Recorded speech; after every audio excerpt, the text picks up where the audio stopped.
આ શરાબનું પાન છે એની અંદર મૂર્તિમાન કળિયુગ છે.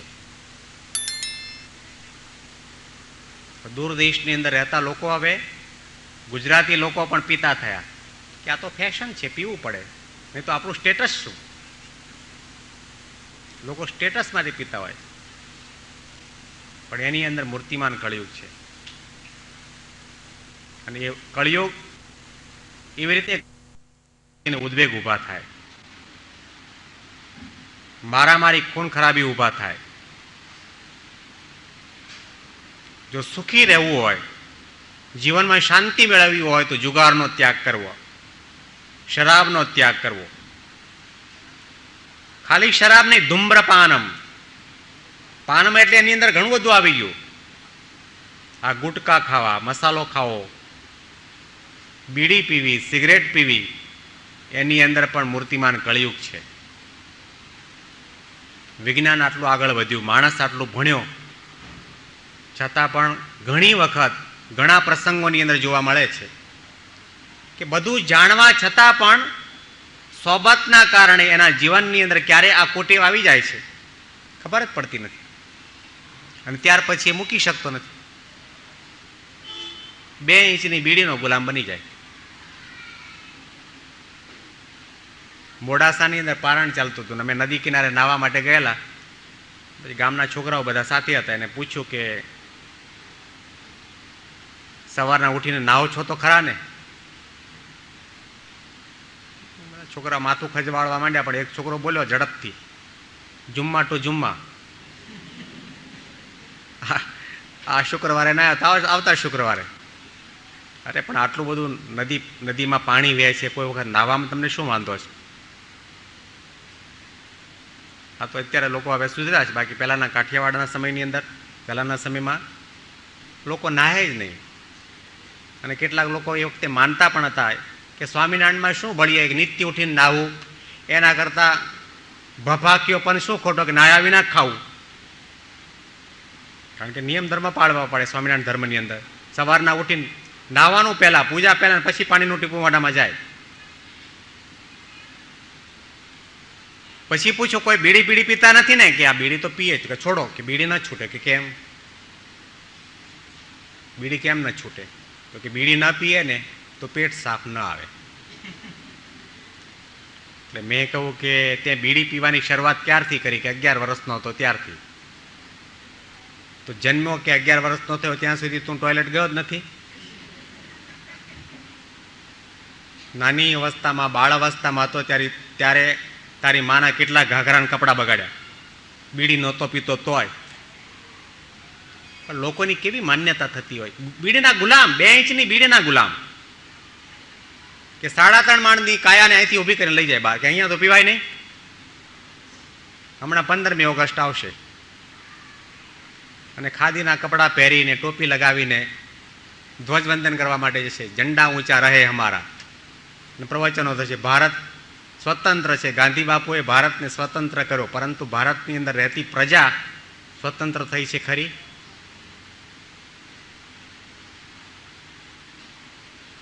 આસક્તિ, કામના, વાસના, તૃષ્ણા, આ બધી ખોટી ટેવોના આપણે ગુલામ બની ગયા છીએ. મૂર્તિમાન કળિયુગ છે કે કોઈ પણ પ્રકારનું વ્યસન આપણા જીવનની અંદર ન હોય તો આપણે માણસ કહેવાને માટે લાયક છીએ. સંતો ઘણી વખત પ્રવચનમાં વાત કરે કે આજનો યુવાન વર્ગ માણેકચંદના ગુટકા અને તમાકુ અને મસાલા ખાતો થઈ ગયો. જ્યાં તમાકુ થાય છે ને ગુજરાતની અંદર ખાલી તમાકુ નથી થતી, ડાંગરે થાય છે, જુવાર બાજરી પણ થાય છે, અને બીજા ઘણા બધા ધાન્યના ખેતરો પણ હોય. દરેક ખેતરની અંદર આજુબાજુ બાઉન્ડ્રી હોય છે, પણ તમાકુનું ખેતર હોય એને બાઉન્ડ્રી નહીં, એને વાડ કરવામાં ના આવે. જુવારનું ખેતર હોય તેની આજુબાજુ કાંટાળી વાડ કર્યું કે ગાય, ભેંસ, પશુ પંખી આવી ન જાય અંદર, એનું રક્ષણ થાય એટલા માટે. પણ તમાકુના ખેતરને ખુલ્લા, એને બાઉન્ડ્રી જ નહીં. એમાં ગાય ભેંસ તો ના આવે, પેલો ગધાડો ના આવે. ગધાડાને પણ ખબર છે કે આ તમાકુ જે પેદા થઈ રહી છે મારા માટે નથી, હરામખોર માણસના માટે છે. તમાકુ.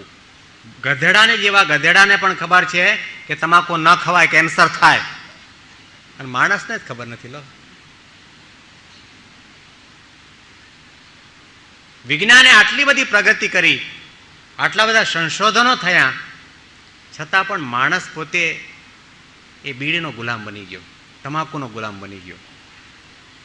એ તો દુઃખી થાય અને પરિવારના તમામ સભ્યોને દુઃખી કરે. દ્યુતમ પાનમ સ્ત્રીય સોના યત્રા ધર્મશ ચતુર્વિધ. પરસ્ત્રી ગમન, વ્યભિચારની અંદર મૂર્તિમાન કળિયુગ છે. શાસ્ત્રોએ આપણને આદેશ આપ્યો છે, લગ્ન વ્યવસ્થા આપણા માટે ઊભી કરી છે, એક નારી સદા બ્રહ્મચારી. જ્યારે માણસ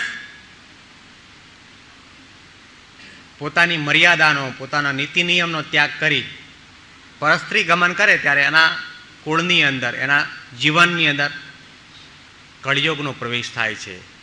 એને ત્યાં ખૂન ખરાબી થાય છે, મારામારી થાય છે, કલહ થાય છે. ભગવાન સ્વામિનારાયણે કળિયુગની અંદર સતયુગની સ્થાપના કરી છે. કલી મેં સાચો સતયુગ આવ્યો. મંદિરો તમે દુનિયાની અંદર ઘણા બધા છે, જુઓ. આપણા મંદિરોની અંદર ધર્મનું રક્ષણ થાય, માનવતાનું રક્ષણ થાય, ભક્તિનું રક્ષણ થાય, નીતિ સદાચારનું રક્ષણ થાય. એ સાધક પોતાના સાધનાના માર્ગની અંદરથી પદભ્રષ્ટ ન બને એટલા માટે કેવા નીતિ નિયમો અને મંદિરની રચના કેવી રીતે મહારાજે કરી છે.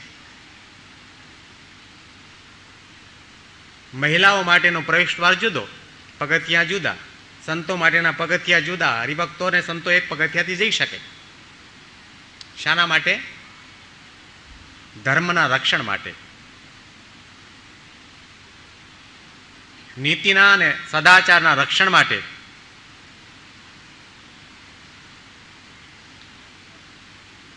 ચોથી વસ્તુ કહી કે માંસાહારની અંદર પણ કળિયુગ છે, હિંસાની અંદર કળિયુગ છે. ભગવાને માનવ શરીર બનાવ્યું છે, આપણા શરીરની રચના કરી છે. શાકાહારી ખોરાક લેવામાં આવે એવા પ્રકારના દાંત બનાવ્યા. શાકાહારી પ્રાણી અને માંસાહારી પ્રાણી બંનેને તમે આપણી નજર સામે રાખીને વિચાર કરવામાં આવે તો ખ્યાલ આવે. એક બાજુ સિંહને મૂકો ને એક બાજુ માણસને મૂકો. ફિઝિકલી તપાસ કરવામાં આવે તો ખ્યાલ આવે. માણસના દાંત જુઓ અને સિંહના દાંત જુઓ. માણસના પેટની રચના જુઓ અને સિંહના પેટની રચના જુઓ.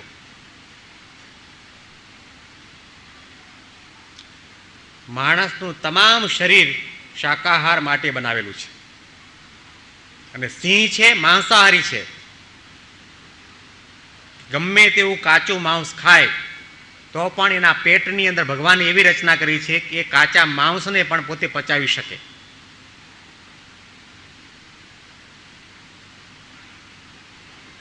સિંહ ગમે તેટલો ભૂખ્યો હશે, 4-5 દિવસ સુધી એને ખાવાનું નહીં મળે, શિકાર નહીં મળે, અને એની સામે સાટા જલેબી, બરફીન, પેંડા, ઘારી મૂકવામાં આવશે, સૂંઘશે નહીં.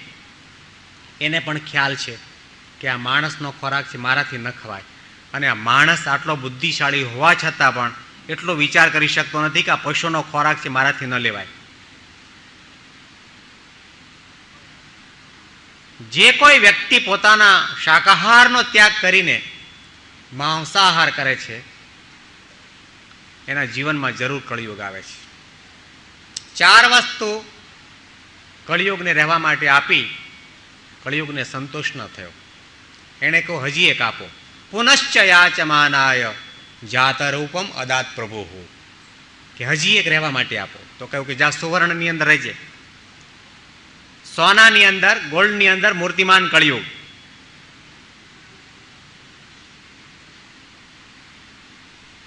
આપણે જોઈએ છીએ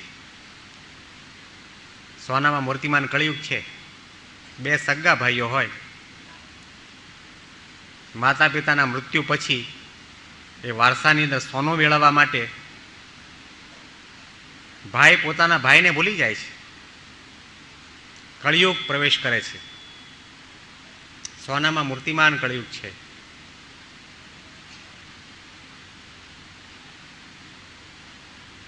સુખી રહેવું હોય તો સોનું ઓછું પહેરવું. અમે ટ્રેનમાં જતા હતા અને એક બાઈ છે કાનની અંદર આભૂષણ પહેરીને ત્યાં બારી આગળ બેઠી હતી. ટ્રેન ઉપડી, બહારથી પેલા માણસે એક કાનની બુટ્ટી પકડી, એ રિંગ તો પકડી સાથે કાને કપાઈ ગયો. એનો ઈરાદો હતો ચેન ખેંચવી. ગળામાં કંઠી પહેરી હોય તો કોઈ વિચાર આવે ખરો? ભગવાન સ્વામિનારાયણના નામની કંઠી પહેરી હોય, ભલે ને ખેંચ તો બીજી લગાવી દેવાય, ગળું તો ન કપાય.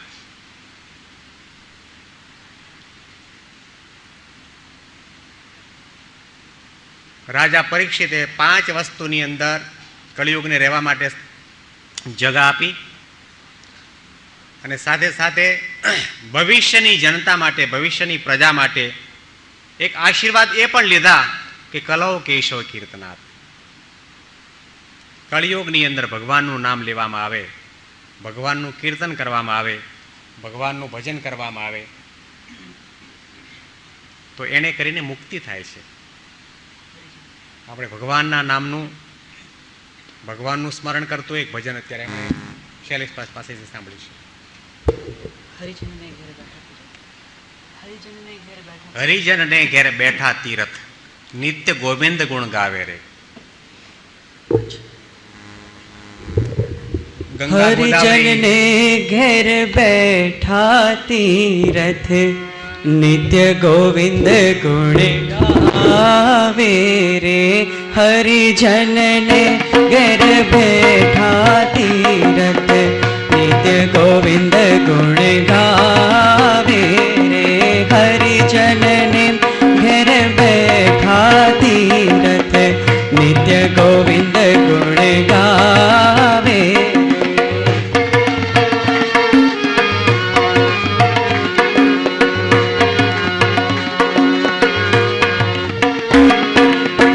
अड़सठ तीरथ संत सभामा, 68 तीरथ संत सभामा, अणतेड्या नित्य आवे. हरिजनने घर बैठा तीरथ, नित्य गोविंद गुण गावे रे. हरिजनने घर बैठा तीरथ, नित्य गोविंद गुण गावे रे.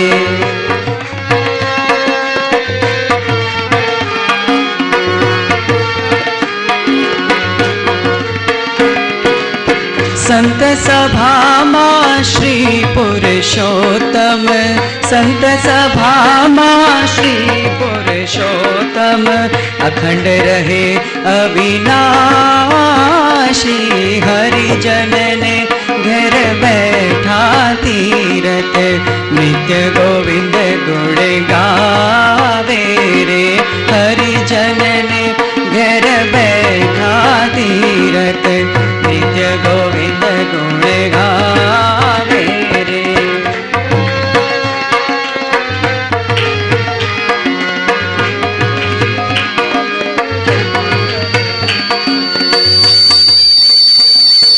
रिद्धि सिद्धि हाजर कर जोड़ी, रिद्धि सिद्धि हाजर कर जोड़ी, मुक्ति चार एनी दासी. हरिजनने घर बैठा तीरथ, नित्य गोविंद गुण गावे रे. हरिजनने घर बैठा तीरथ, नित्य गोविंद गुण गावे.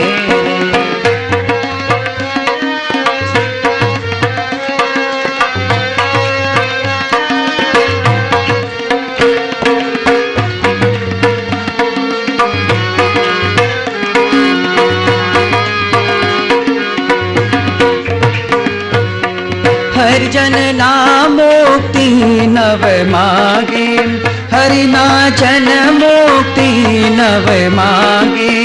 प्रभु संग प्रीत बंधाणी, हरिजनने घर बैठा तीरथ, नित्य गोविंद गुण गावे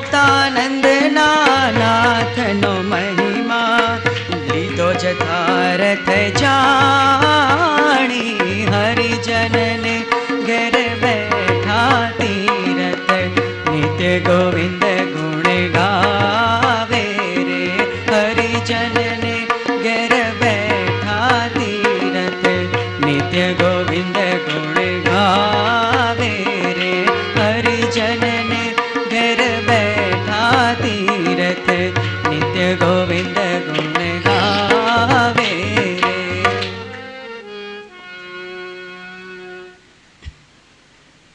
પરીક્ષિત ત્યાર પછી થોડા સમય બાદ પોતાના માથા ઉપર સોનાનો મુગટ પહેરી અને જંગલમાં શિકાર કરવા માટે નીકળ્યા.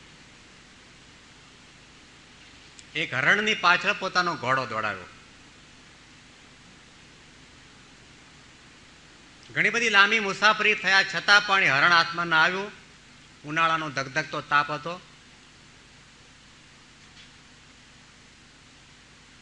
રાજા પરીક્ષિતને તે વખતે તૃષા લાગી.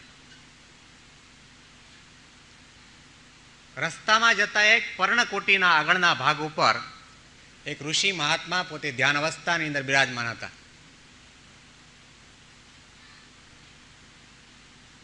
તરસ એટલી બધી લાગી હતી કે ઘોડા ઉપરથી નીચે ઉતરવાનું બાજુ ઉપર મૂકીને ઉપર બેઠા બેઠા જ કહ્યું કે મને જલ્દી પાણી આપો, મને જલ્દી પાણી આપો, મને જલ્દી પાણી આપો.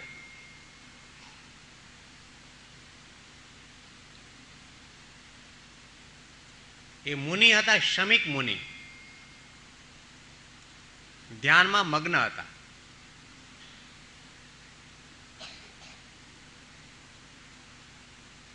એમનું ધ્યાન સાચું હતું.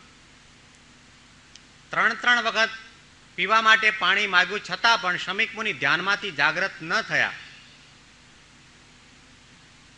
ત્યારે ક્રોધાયમાન થયેલા રાજા પરીક્ષિતે ઘોડા ઉપરથી નીચે ઉતરી બાજુમાં એક મરેલો સર્પ પડ્યો હતો તે ઉઠાવ્યો. ધનુષ્ય દ્વારા ઉઠાવી એના ગળાની અંદર નાખી એનું અપમાન કરીને ત્યાંથી ચાલતા થયા. શમિક મુનિના ગળાની અંદર મરેલો સર્પ નાખવા છતાં પણ પોતે ધ્યાનમાંથી જાગૃત નથી થયા. આ ભારતના સંતની આધ્યાત્મિક ભૂમિકા હતી. સાચા અર્થની અંદર એમનું ધ્યાન હતું.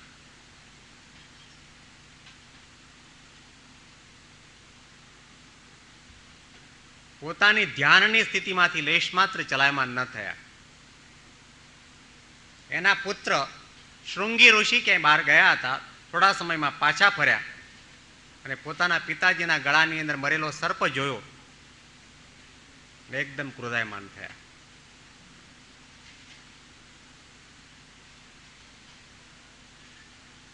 ને ક્રોધના આવેશની અંદર શૃંગી મુનિએ શાપ આપ્યો કે મારી ગેરહાજરીમાં મારા પિતાના ગળાની અંદર મરેલો સર્પ નાખીને જેને અપમાન કર્યું છે એનું 7 દિવસમાં તક્ષક નાગ કરોડનું મૃત્યુ થાવ.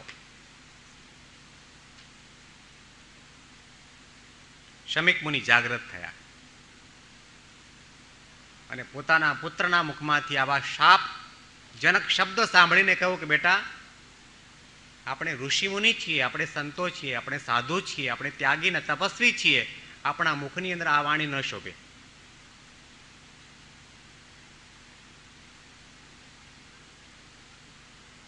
આપણા મુખમાંથી એવા શબ્દો નીકળવા જોઈએ કે જે કોઈ આપણને મારે એને પણ આપણે તારીએ, એનું કલ્યાણ થાય, એની મુક્તિ થાય એવી ભગવાનને પ્રાર્થના કરવી જોઈએ.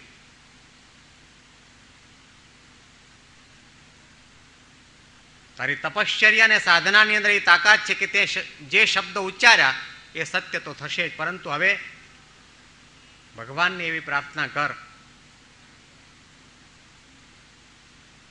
કે ભગવાન એનું કલ્યાણ કરો. આ ભારતના સંતોની મહાનતા છે.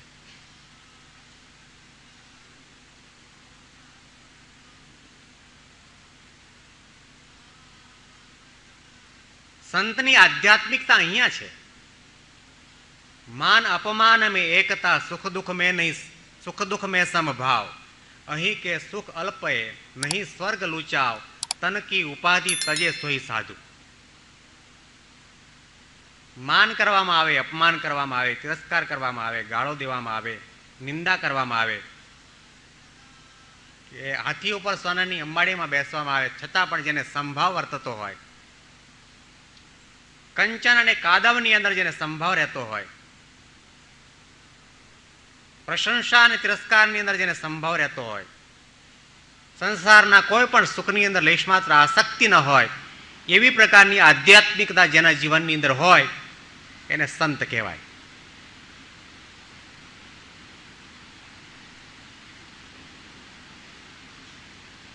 રાજા પરીક્ષિત પાંડવ કુળના રાજકુમાર કહેવાય. જેઓના જીવનની અંદર ધર્મ વણાયેલો હતો એવા કુળની અંદર પોતે પ્રગટ થયા છે, છતાં પણ પોતાના રાજધર્મનો ત્યાગ કર્યો. રાજાનો ધર્મ છે ગો બ્રાહ્મણ પ્રતિપાલકત્વમ, ગાયોની રક્ષા કરવી, બ્રાહ્મણોની રક્ષા કરવી, સાધુ સંતોની રક્ષા કરવી, ધર્મની રક્ષા કરવી, એ રાજાનો ધર્મ છે. છતાં પણ એમણે એ ધર્મનો ત્યાગ કરી અને શમીક મુનિના ગળાની અંદર મરેલો સર્પ નાખી અપમાન કર્યું. એનું કારણ શું? એનું એક કારણ તો એ છે કે તે દિવસે એમણે જે માથા ઉપર મુગટ પહેર્યો હતો એ સોનાનો મુગટ હતો. અને હમણાં જ આપણે સાંભળ્યું કે સોનાની અંદર મૂર્તિમાન કળિયુગ છે. એ મુગટ કોનો હતો? જરાસંધનો મુગટ હતો. ભગવાને જરાસંધનો નાશ કરાવી એનો મુગટ લઈ અને પાંડવોને આપેલો અને પાંડવોને કહ્યું કે આ મુગટ પહેરવા માટે નથી, રાખી મૂકજો. અને પહેલી વખત રાજા પરીક્ષિતે આ મુગટ પહેર્યો અને એની મતિ ભ્રમી, એની બુદ્ધિની અંદર કળીનો પ્રવેશ થયો અને એમણે ન કરવાનું કર્મ કર્યું કે સાધુ સંતનો અનાદર કર્યો, અપમાન કર્યું. બીજું કારણ કે એમને પોતાને તરસ લાગી અને તરસ લાગી, પાણી પીવા માટે માગ્યું, 3 વખત માગ્યું, છતાં ન મળ્યું. ધીરજ ન રહી. ધીરજ ન રહી, ક્રોધની ઉત્પત્તિ. ધૈર્યનો ત્યાગ એટલે ક્રોધની ઉત્પત્તિ. કોઈ પણ વ્યક્તિના જીવનની અંદર તમે જુઓ, ક્રોધ ક્યારે આવે છે? માનવાથી ક્રોધ જાગે કે હું આટલો મોટો રાજા અને મેં 3 વખત પીવાનું પાણી માંગ્યું છતાં પણ ના આપ્યું, મારી કિંમત શું, મારી વેલ્યુ શું? માનમાંથી ક્રોધ જાગ્યો. ધૈર્યનો અંત આવ્યો, ક્રોધ જાગ્યો. સુખી થવા માટે, શાંતિ મેળવવા માટે ધીરજની ખૂબ જરૂર છે. ધીરજ સમાન નહીં ધન રે સંતો, ધીરજ સમ નહીં ધન, ધીરજ સમ નહીં ધન રે સંતો, ધીરજ સમ નહીં ધન. કષ્ટ કાપવાનો એ છે કુહાડો, વાઢે વિપત્તિના વન, સંતો ધીરજ સમ નહીં ધન. ગમે તેવા દુઃખના અને વિપત્તિના વાદળ તૂટી પડે પણ એની અંદર તમારા જીવનની અંદર શાંતિ રહે, આનંદ રહે, સુખ રહે, એના માટે ધીરજની જરૂર છે.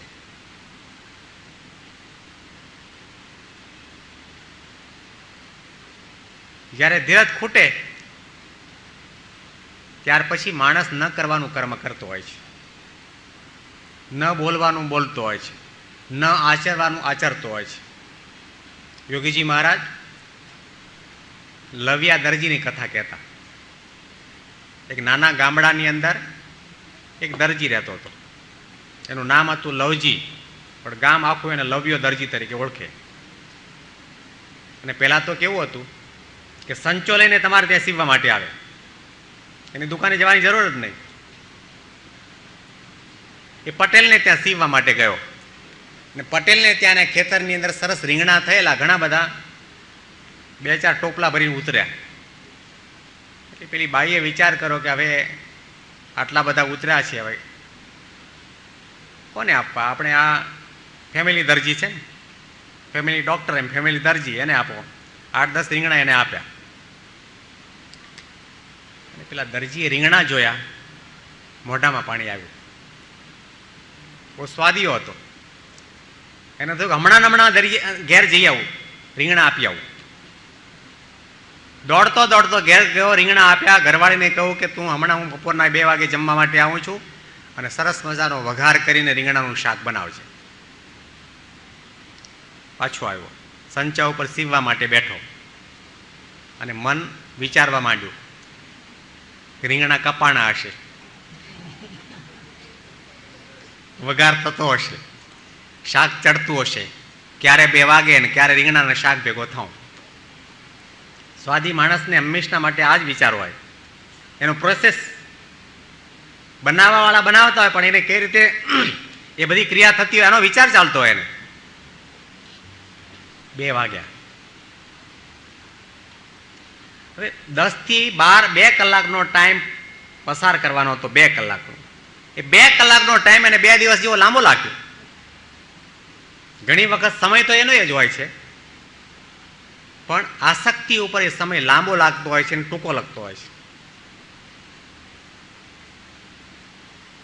કથામાં આસક્તિ હોય, ભગવાનનું ભજન, ભગવાનનું સ્મરણ, ભગવાનની કથા વાર્તા સાંભળવાની અંદર આપણને આસક્તિ ને પ્રીતિ હોય, આપણા રોમ રોમની અંદર ભક્તિ વણાયેલી હોય, તો આપણને મનમાં વિચાર થાય કે 11 વાગે કથા શરૂ થઈ, હજી 2 કલાક વધારે લાંબી ચાલે તો સારું. અને આસક્તિ ન હોય તો ક્યારે પૂરું થાય, ક્યારે પૂરું થાય આ વિચાર. ટાઈમ એનો એ છે, ટાઈમ બદલાતો નથી. આસક્તિને કારણે એને તો ક્યારે 2 વાગે, ક્યારે 12 વાગે, ક્યારે 2 વાગે, ક્યારે ઘર ભેગો થાઉં. ઘેર ગયો, હાથ પગ ધોયા ન ધોયા જમવા માટે બેઠો અને એની થાળીની અંદર રોટલી તો હતી, પણ રીંગણાનું શાક નહોતું, દાળ હતી. અને તે સમય એવો હતો કાઠિયાવાડની અંદર કે દાળ હોય તો શાક ન હોય અને શાક હોય તો દાળ ન હોય.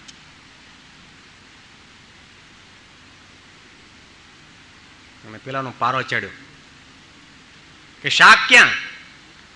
પેલી બાઈએ કહ્યું તમે જ્યારે રીંગણા લઈને આવ્યા ત્યારે મેં દાળનું એંધણ મૂકી દીધેલું. હવે આપણે તમારી બહુ ઈચ્છા હશે તો આપણે સાંજના બનાવીશું, નહીં તો કાલે બપોરે બનાવશું. અને પેલાનો એટલો પારો ચડ્યો, એટલો લાલ પીળો થયો, થાળીનો ઘા કર્યો. મરી જા, ભીમા પટેલના કુવાની અંદર ડૂબીને મરી જા. મેં તને દોડતા દોડતા આવીને રીંગણા આપ્યા અને તે શાક ના બનાવ્યું. અને આ બાઈને આ શબ્દો આર પાર નીકળી ગયા. એને વિચાર કર્યો, હજી લગ્ન થયા ને 6 મહિના થયા નથી અને અત્યારે આટલા ટૂંકા ગાળાની અંદર ભીમા પટેલના કુવાની અંદર ડૂબાડવાની વાત કરે છે. આગળ શું ઉપર શું થશે? પેલો જેમો ન જેમો પાછો સીવવા માટે ગયો ને આને એટલું લાગી આવ્યું, ભર બપોરે પાણી ભરવા માટે બેડું હાથમાં લીધું અને કૂવા ઉપર ગઈ, શરીર ઉપર પથ્થરો બાંધીને અંદર ડૂબી મરી. સાંજ થતા સુધીમાં તો ગામની અંદર જાહેરાત થઈ ગઈ કે આપઘાત કર્યો, આપઘાત કર્યો.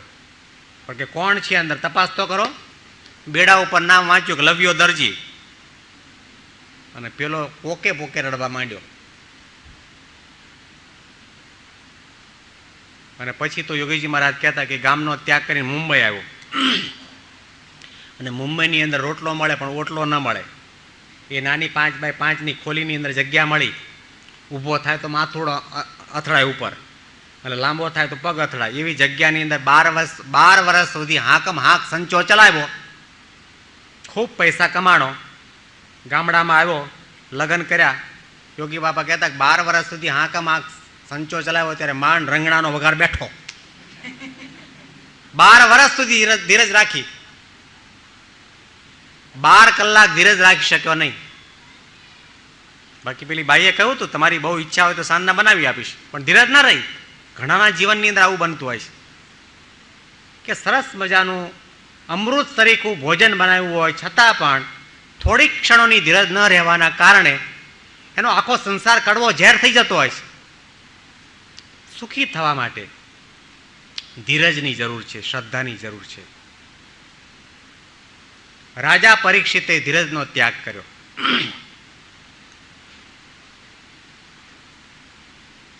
અને પોતાના રાજધર્મનો ત્યાગ કરીને શ્રમિક મુનિનું અપમાન કરવું એને શાપ લાગ્યો. 7 દિવસની અંદર તક્ષકના કરડોને મૃત્યુ થાવો. આ સમાચાર તેને આકાશવાણી દ્વારા મળ્યા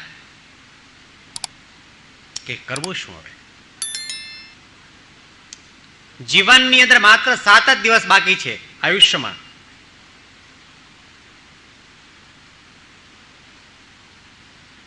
અને તે સમયની અંદર એવા સાચા ઓલિયા સંત સુખદેવજી મહારાજ બિરાજમાન હતા.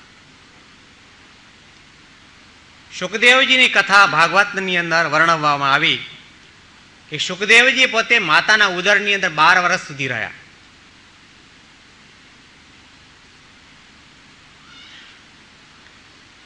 વ્યાસ ભગવાને ઉદરમાં રહેલા પોતાના પુત્ર સુખદેવજીને કહ્યું, બેટા તું તારી માતાને શા માટે દુઃખ આપે છે? જલ્દી બહાર નીકળ હવે. તો કે બહાર નહીં નીકળું. તો કે કેમ? કે જો હું બહાર નીકળું તો તમને મારું બંધન થાય, મને તમારું બંધન થાય, દુનિયાના પદાર્થનું મને બંધન થાય, મારે બહાર નથી નીકળવું. 12 વર્ષ સુધી માતાના ઉદરની અંદર રહ્યા.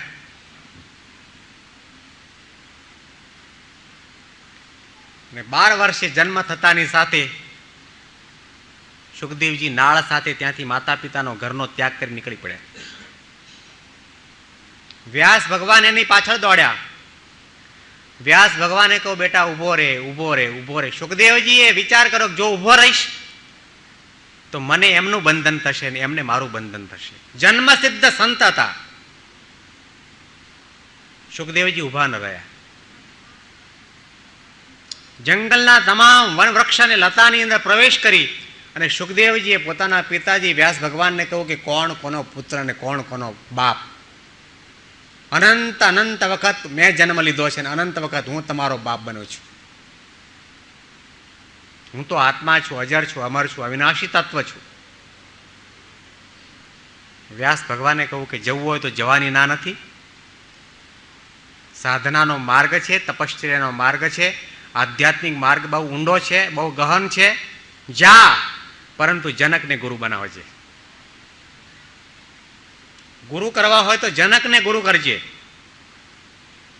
આપણા આધ્યાત્મિક ગ્રંથોના પ્રસંગો ઘણા બધા વાંચ્યા પછી આપણને ખ્યાલ આવે કે ગુરુ એટલે કોણ, સંત એટલે કોણ, સાધુતા એટલે કોણ. હંમેશના માટે આપણી બાહ્ય દ્રષ્ટિ રહેલી છે. આપણે માનીએ છીએ ભગવું એટલે સંત, આપણે માનીએ છીએ કથા પ્રવચન કરે એટલે સંત, આપણે માનીએ છીએ પૂજા ભક્તિ કરે એટલે સંત. આ સંતનો બાહ્ય આચાર થયો.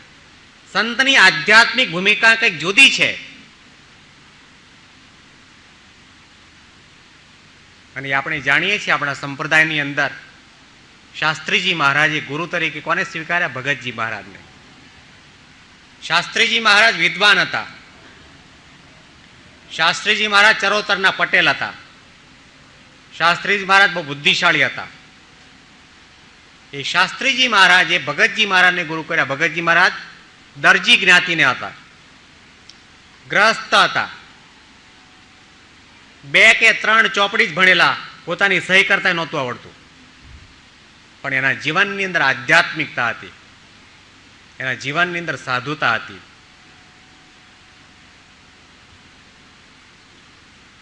શાસ્ત્રીજી મહારાજે ગ્રહસ્થને ગુરુ કર્યા. મીરાબાઈએ રોહિદાસ ચમારને ગુરુ કર્યા.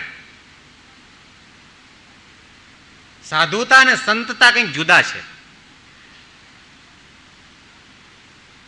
વ્યાસ ભગવાને કહ્યું, બેટા જા, પરંતુ જનકને ગુરુ તરીકે સ્વીકારજે.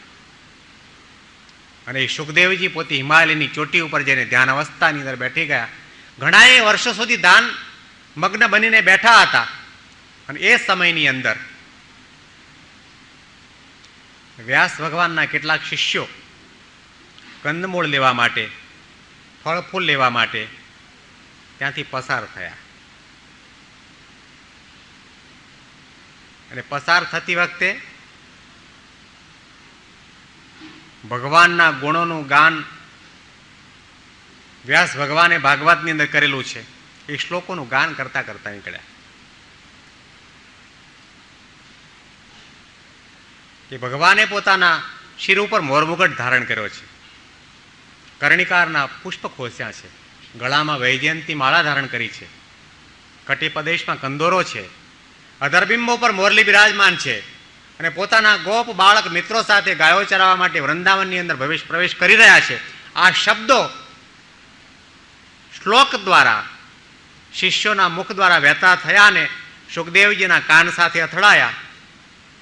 એનું ધ્યાનમાંથી જાગૃત થયા. એમની આંખો ખુલી ગઈ.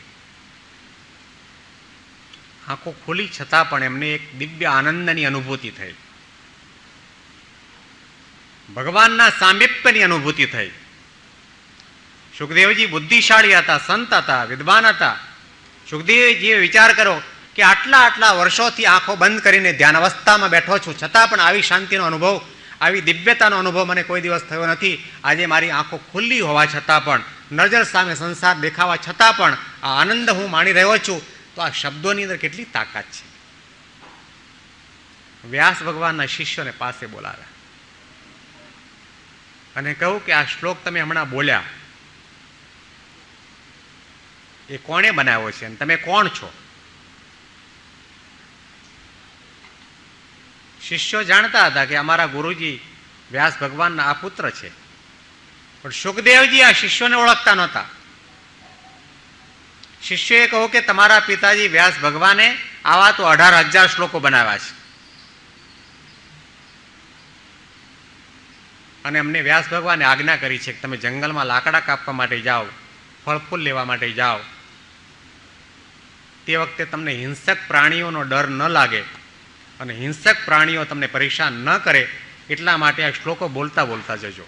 આ શ્લોકોની અંદર એવી શક્તિ રહેલી છે કે હિંસક પ્રાણી પણ પોતાના વૈરવૃત્તિનો ત્યાગ કરીને તમને અનુકૂળ થશે.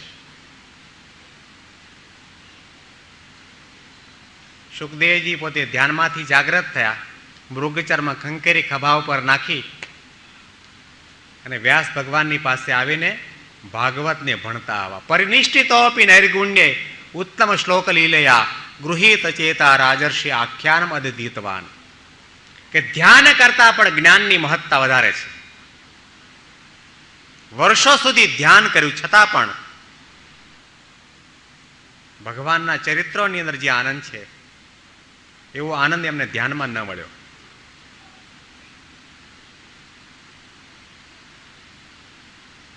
અને જ્યાં સુધી જ્ઞાન ન થાય ત્યાં સુધી ધ્યાન ટકતું નથી. ઘણી વખત સંતોને પ્રશ્ન કરવામાં આવે, સ્વામિનારાયણ ભગવાનના સંતો છે અત્યારે, એમને પ્રશ્ન પૂછે તમે ધ્યાન કેટલા કલાક કરો? ધ્યાનનો લોકોને બહુ આગ્રહ હોય છે. તો મેડિટેશન સેન્ટરો ચાલતા હોય છે ઘણી જગ્યાએ, બધા પદ્માસન વળાવે ને આંખ બંધ કરાવે ને ઓમકાર બોલાવે ને ઓમકારનો નાદ નાભીમાંથી કાઢો ને લોકોને ધ્યાનનો આગ્રહ અને ધ્યાનનો મહિમા બહુ હોય છે. સંતોને પૂછે કેટલા કલાક ધ્યાન કરો છો? કે 2 કલાક. ક્યારે? બપોરના જમ્યા પછી. બપોરના જમ્યા પછી 2 કલાક ધ્યાન કરીએ છીએ. હું તો એમ કહું, ધ્યાન કરવા કરતા ધ્યાન રાખો. ધ્યાન કરવાની જરૂર નથી, ધ્યાન રાખવાની જરૂર છે. આપણે માણસ ન મટી જઈએ, પશુ ન બની જઈએ. આપણે આપણા આધ્યાત્મિક માર્ગમાંથી, ભક્તપણાના માર્ગમાંથી પડી ન જઈએ. આપણા ગ્રહસ્થાશ્રમના ધર્મની અંદરથી પડી ન જઈએ. આપણે આપણી ફરજમાંથી પડી ન જઈએ. પતિ પતિની ફરજમાંથી ન પડે, પત્ની પત્નીની ફરજમાંથી ન પડે, ભાઈ ભાઈની ફરજમાંથી ન પડે. આ ધ્યાન રાખવાની જરૂર છે. સુખદેવજીને સમજાણું કે ધ્યાન કરતાં પણ જ્ઞાનની મહત્તા વધારે છે, ભગવાનના ચરિત્રોનું પાન કરવાની મહત્તા છે. એટલે સુખદેવજી પોતે પોતાના પિતાજી પાસે આવી અને શિષ્ય બનીને ભાગવતનું પાન કરતા આવા. એ શ્રી કૃષ્ણ ભગવાનના દિવ્ય ચરિત્રોનું પાન કર્યું, ભાગવતના 18,000 શ્લોકોનું પાન કર્યું. અને એ પાન હવે પછીની કથાની અંદર સુખદેવજી રાજા પરીક્ષિતને કરાવશે. એ આપણે સાંજની 5 થી 8 વાગ્યાની કથાની અંદર સાંભળીશું. જીવનની અંદર ભગવાનનો મહિમા હતો.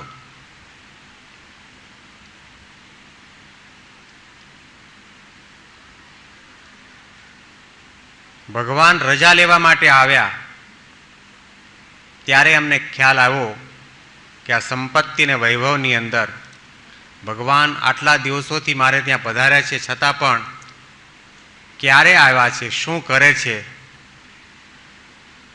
એ પૂછવાનો પણ મને સમય ન મળ્યો. હું ભગવાનને ભૂલી ગઈ.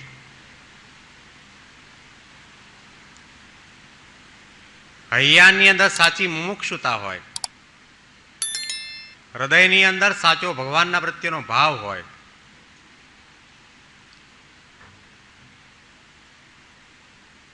એ વ્યક્તિને પોતાના જીવનની અંદર અંતરદ્રષ્ટિ થતી હોય છે.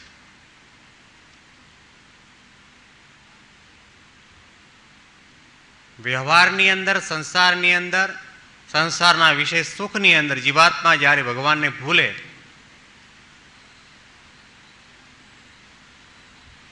અને ભૂલ્યા પછી અંતરદ્રષ્ટિ થાય અને ભગવાનને પ્રાર્થના કરવામાં આવે કે હું તમને ક્યારે ભૂલું નહીં, એવી મારા ઉપર કૃપા દ્રષ્ટિ કરજો.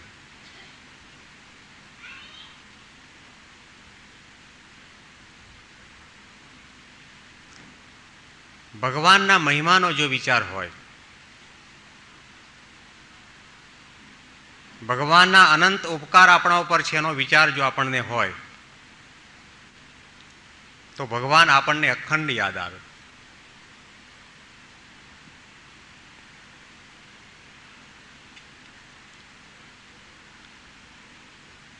ભગવાનનું ધ્યાન આપણને ક્યારે રહે,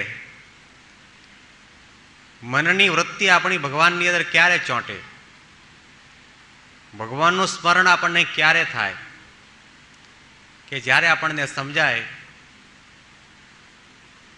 કે અનંત કોટી બ્રહ્માંડની અંદર જે કંઈ સુખો છે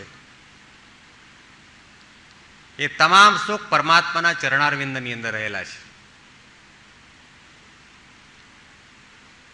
એ ભગવાને મને શરીર આપ્યું છે, એ ભગવાને મને વાણી આપી છે, એ ભગવાને મને નેત્ર આપ્યા છે, એ ભગવાને મને સુખ સગવડના સાધનો આપ્યા છે.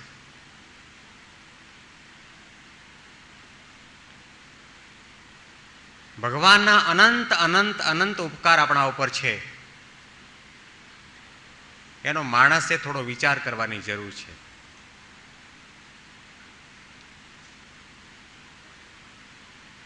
આ શરીરની રચના ભગવાને આપણા શરીરની અંદર જે કંઈ અંગો બનાવ્યા છે જેનું મૂલ્ય આપણે આંકી શકીએ તેમ નથી.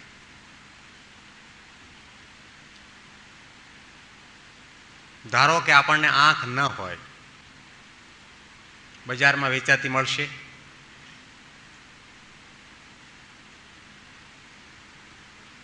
ઘણી બધી વસ્તુ બજારમાં વેચાતી મળશે, પરંતુ આ શરીરનું કોઈ પણ અંગ કપાયું, છેદાયું, ભંગ થયું, બજારમાં વેચાતું નહીં મળે.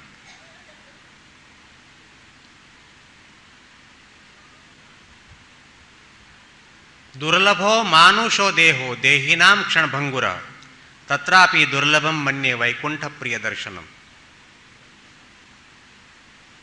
કે મનુષ્ય જન્મ, મનુષ્ય શરીર મળવું એટલું બધું દુર્લભ છે. ઘણા ઘણા વર્ષોની સાધના પછી, તપશ્ચર્યા પછી, કોઈ સંતની સેવા પછી આપણને માનવ શરીર મળે છે, અને એ માનવ શરીર આપણને ભારતમાં મળ્યું. દુર્લભમ ભારતે જન્મ માનુષ્યમ તત્ર દુર્લભમ. ભારત ભૂમિ એટલી પવિત્ર છે કે એમાં મનુષ્યનો જન્મ મળવો અતિશય દુર્લભ છે. પણ જે વસ્તુ આપણને મળી છે, જ્યાં મળી છે, એનો આપણને મહિમા નથી. 1977ની સાલમાં અમે અમેરિકામાં ન્યુયોર્કની અંદર હરિરામ હરિકૃષ્ણ ટેમ્પલમાં દર્શન કરવા માટે ગયેલા પ્રમુખ સ્વામીજી મહારાજની સાથે. તો એ મંદિરનો પૂજારી 6 ફૂટ લાંબો ધોળિયો પૂજારી હતો, અંગ્રેજ.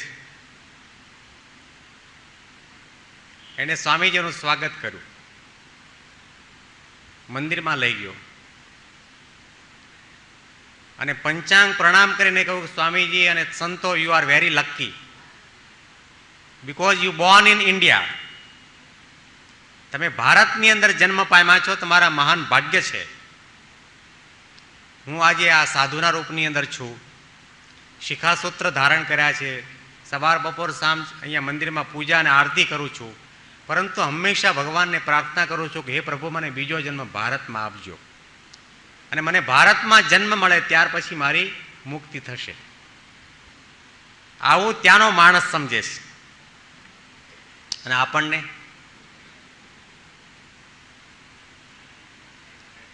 વિદેશની ભૂમિનો એટલો બધો મોહ છે, એટલી બધી ઘેલછા છે. કોઈ ભાઈનો દીકરો ઇંગ્લેન્ડ અમેરિકા હોય, 2-5 વર્ષે પાછો આવે, અને એનો નાનો બાળક હોય એને લઈને દાદાજી બહાર નીકળે ને કોઈ પૂછે નહીં તોય કે આ મારા દીકરાનો દીકરો અહીંયા નથી રહેતો, અમેરિકામાં રહે છે, બોર્ન ઇન અમેરિકા. એને અમેરિકાનો મોહ છે. વિદેશનું આપણને એટલું બધું ઘેલું લાગ્યું છે. થોડા વિદ્યાર્થીઓ જમવા માટે બેઠા અને પીરસવા માટે નીકળ્યા. અથાણું પીરસાતું હતું, પિકલ. વિદ્યાર્થી મને નહીં આપતા, મને ભાવતું, જન્મ્યો ત્યારથી ખાધું નથી, ભાવતું જ નથી. અરે અમેરિકાથી છે, અમેરિકાનું છે, 2 ચમચી વધારે નાખતો જા.